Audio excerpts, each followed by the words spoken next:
তো কাটতে দিবে, তুমি তো কাহিনী হয়ে গেছে আমাদের সেই বিখ্যাত খুব মানে ভাঙ্গারি চাইলের যে আমি তেহারি রান্না করলাম, সেই তেহারি খুবই সুন্দর হয়েছে। দেখেন খুব সুন্দর। আমি অবশ্য মাংসটা যখন অ্যাড করেছিলাম সেটা আমি আমার ক্যামেরাটা অফ হয়ে গেছিল, আমি সেটা দেখাইতে পারিনি। তা আমি আপনাদেরকে নিয়ে দেখাচ্ছি। ভালো লাগে না, পিঙ্কের ক্যামেরা দিকে ভালো লাগছে না।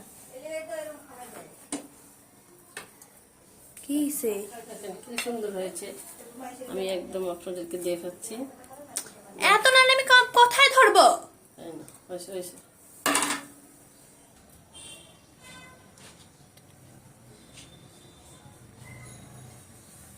পাতিল উঠতেই দর থাক, এটা আমি ছাড়া দিতেছি। ছবি উঠা, তারপরে ভিডিওটাও শেষ কর। চা মেরি কে রাখছে উনি হয়েছে।